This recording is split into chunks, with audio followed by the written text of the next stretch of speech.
Ni nini? Ukombozi ni safari ya kutoka utumwani hadi kwenye uhuru wa kiroho, kiakili na kimwili. Wengi wanaishi wakiwa wamefungwa, si kwa minyororo ya chuma, bali kwa hofu, maumivu ya zamani na mizigo ya dhambi. Lakini Yesu alikuja kutuvunja hizo pingu zote. Kama hujanielewa, utanielewa. Funzo la leo ni kuhusu ukombozi.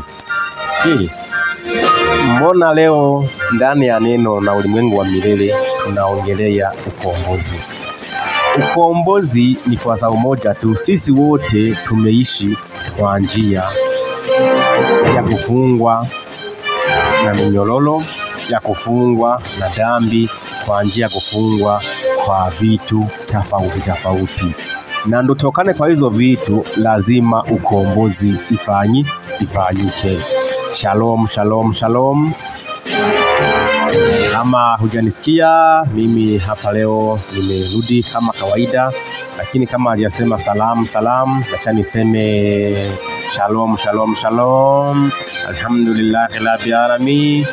Ama asalamu alaykum warahmatullahi wabarakatuh. Ama amjambo, ama wenye hawamini kitu yote tunasema jambo.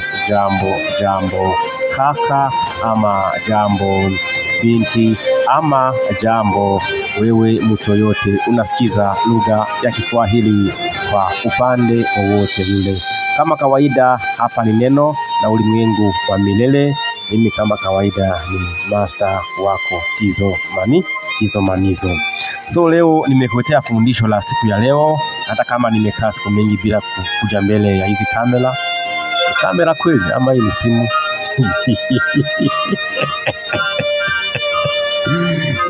Yote tu bora ni kamera kweli, hii ni simu baki. Hai suru. Hijalishi kama ni kamera ama ni simu ama ni nini, as long as unaniona 100%, umeamua usubscribe kwa hii channel, neno na ulimwengu, ndo vipindi zetu isitupite.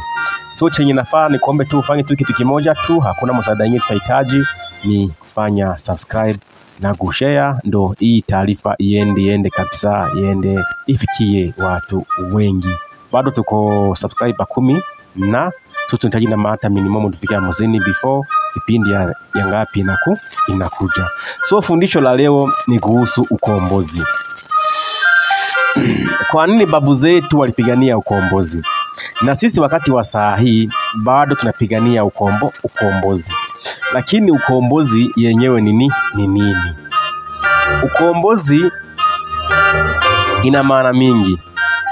Ukombozi ni safari ya kutoka utumwani. Ukombozi ni safari ya kutoka utumwani hadi kwenye uhuru, kutoka utumwani hadi kwenye uhuru wa kiroho, wa kiakili na kimwili. Hiyo ndio ukombozi. Wengi wanaishi wakiwa wamefungwa. Si kama na geti hapo. Wengi wameishi kama wamefungwa, si kwa minyororo ya chuma, bali ni kwa hofu. Sijui kama umenipata hapo. Wengi wameishi wamefungwa kwa minyororo, wameishi wamefungwa si kwa minyororo. Ni kwa nini? Ni kwa hofu. So siku ya leo inafuji komboe kuhusu hofu. Kwa nini hofu inafunga mtu na si pingu, na si minyororo, na si kamba? Hofu ni kitu inaitanga nini? Uoga. Na ukiwa na hofu, hakuna kitu unaweza fanya. Utaishi umejikunja, utaishi umefanya yenye ustahili kufanya, ama kuogopa yenye ustahili kuogopa.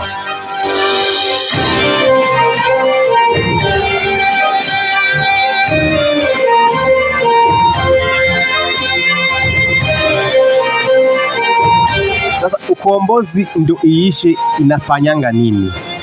ndo ukombozi, ndama hofu iishe, ndo unafanyanga nini? Kitu inaita hofu inaanza nini? Inaanza na wakati umetamuka neno imetosha. Kama hujatamuka neno imetosha, huwezi kuondokana na hofu.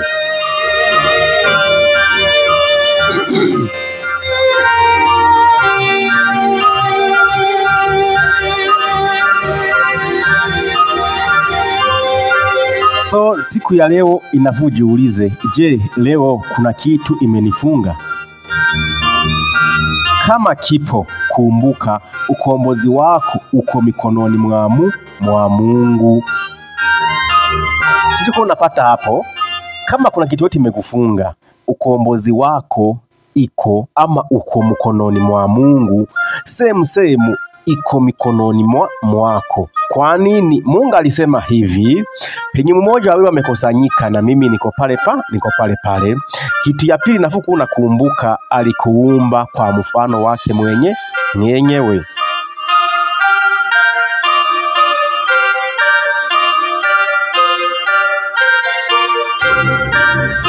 So ndo nikupeleke sawa na maandiko. Acha tuanze hapa Luka 4:18. Luka 4:18 ndo nikuelezea inasema nini kuhusu ukombozi.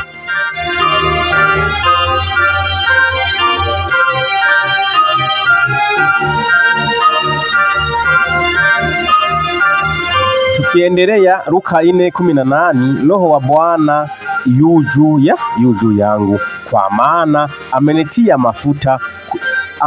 mafuta kuwahubiri maskini habari njema, amenituma kuwaponya waliovunjika mioyo, kwa kuwatangazia wafungwa kufunguliwa kwao.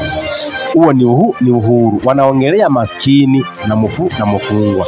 Sasa maskini anakuwa anatafuta ukombozi aje ili hali yeye hajafungwa, na mfungwa anatafuta ukombozi aje ili hali yeye si mfungwa. So kama hujasubscribe Neno na Ulimwengu wa Milele, hii ni wakati ni sasa, ndo twende mafunzo ndani kwa ndani.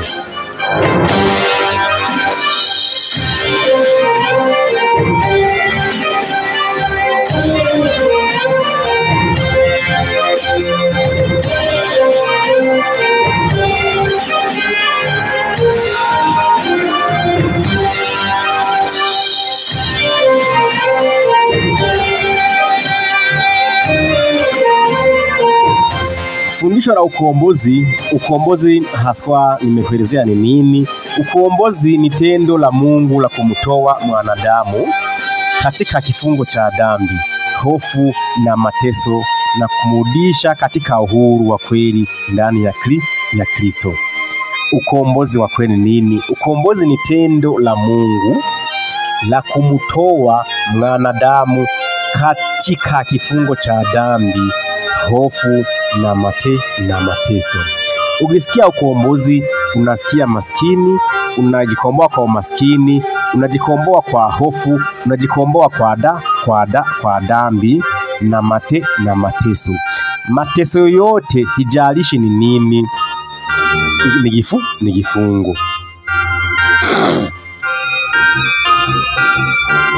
Na Yesu na Mungu wakati amekukomboa katika hizo njia zote za hofu, za dhambi, za mateso, nini na za umaskini, inafaa amekurudisha kwa njia yake iliyonyooka yeye mwenyewe. Acha nikupe maandiko moja hapa inamalizia hapo, Yohana 8:36. Basi mwana akiwaweka huru, mtakuwa huru kweli. Basi mwana ni nani? Mwana ni Mungu mwenyewe wa kipekee, na kwa Wakristo wanasema Yesu ni mwana wa Mungu. Hapa tunaongelea Yesu. Na kila kitu kingine nataka kutilia maanani hapo. Kuna mjadala ama kuna vita zinaendelea katikati ya Wakristo na Waislamu hivi na hivi. Wengine wanaamini Mungu, wengine wanaamini Yesu, na wengine hawaamini Yesu. Ukweli ni huu: hakuna kiumbe yoyote asiamini Yesu. Hakuna kiumbe yote asipoamini Mungu. Bali kuna mijadala ilitengenezwa ila kugonganisha binadamu kwa msingi wa kidini. Juu hawa watu wote, awe Muislamu, awe Mkristo, awe si Mkristo nina nini, awe wote wanaabudu Allah Subhanahu wa Ta'ala kutoka mbinguni, wanaabudu Mungu mmoja. Sasa wewe niambia unaabudu Mungu mmoja, unaomba Mungu mmoja na mimi naomba Mungu mmoja, alafu tukuja hapa katikati tuanze kubishana kwa mtume wake. Alituma mwanae wa kipekee Yesu Kristo aliwe Isa bin Maryam akuje kuukomboa ulimwengu. Alafu tuanze kwa kundi ya wenye wanamkubali na wenye hawamkubali. Hiyo ni njia ya kwanza ya kupotea. So jaribu kwa mjadala kama hiyo kuhusu neno la Mungu, kuhusu huyu ni unamwamini ama umwamini, usikubali kuingizwa kwa hiyo mtego. Kwa nini? Kwa sababu moja tu, Mungu ama Yesu bin Maryam, yeye ndo nani? Ndo mkombozi wa hii dunia. Tukienda mbalimbali, acha nigusomee Wakolosai 1 mstari wa 13 hadi 14 na wote wone Wakolosai hapa walisema nini. Naye alituokoa katika nguvu za giza. Naye alituokoa katika nguvu za giza. Yesu ndiye alianza kuja duniani kutuonyesha ukweli na kizuri na kibaya. Sasa ukombozi unafanyika vipi? Kimalizia, ukombozi inafanyika vipi? Ukombozi inafanyika kwa njia ngapi? 2 ama 3. Njia ya kwanza, kupitia imani katika Yesu Kristo, hapo utakombolewa. Ukombozi sasa pia inapatikana kwa kutubu na kuachilia yaliyopita. Vile mnasemanga yaliyopita si ndwele exactly. Wakati unataka ukombozi, jifunze kutubu na kusamee. Kusamee ndo kuachilia yaliyopita. Ndio maana wanakuambia usibebe kinyongo, usikuwe na bifu. Kuwa na bifu na tumbo lako peke yako. Ina maana tumbo wakati imesikia njaa, kichwa ama macho ama mikono na miguu ndo itatetemeka, ndo italegea. So inafukuwe na bifu na tumbo lako peke yako. Vitu zingine zote mtu amekukosea, assume hajakosea na unaendelea.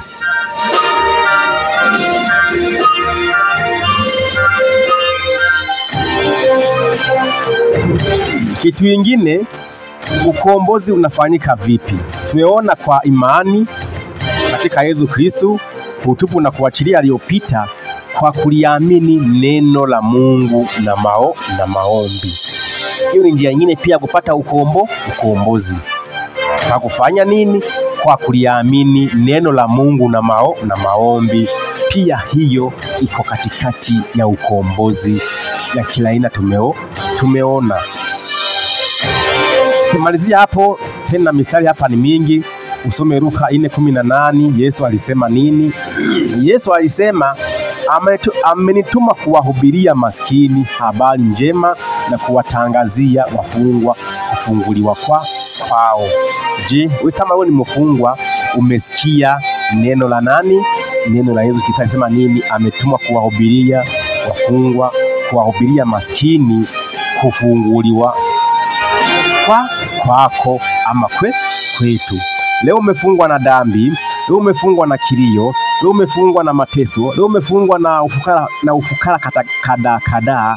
So leo ni njia ya leo ya kuamini Mungu na kutoa mikono yako na kukunjua na kunyosha mikono yako na ufanye kazi yoyote.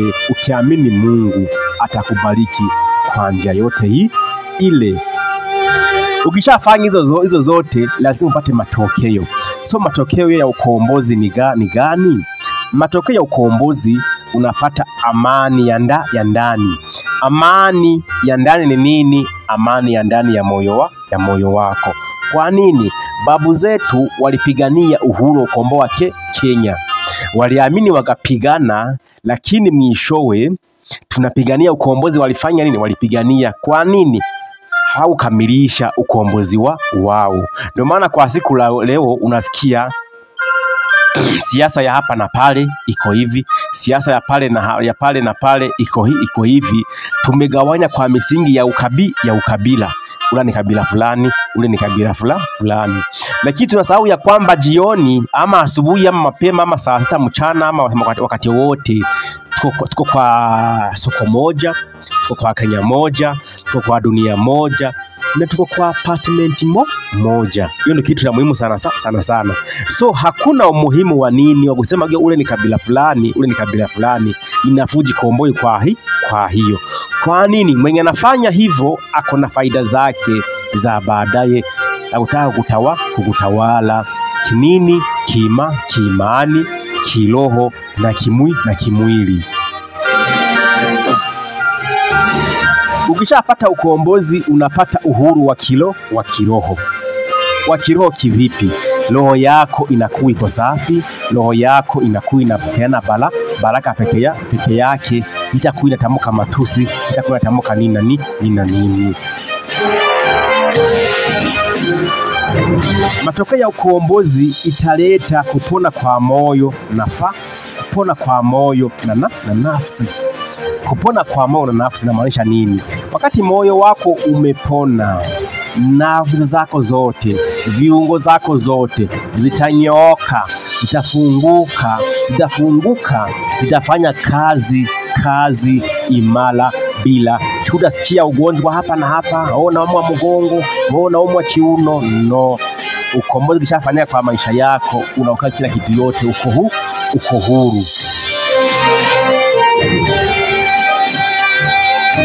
Inakupea nguvu mpya za kuishi. Unapewa nguvu mpya ya kuishi kusudi. Sasa tunaishi kimakusudi, hatuishi kusudi. Kwa nini? Leo tunaishi kwa sukuma wiki. Tunafaa sukuma wiki tukitamani nyama. Tunafaa sukuma wiki tukitamani maharage. Lakini jitoeshe kimakusudi, hatuwezi suhudia kufanya kitu fulani kwa sababu uwezo wetu ufiki pale.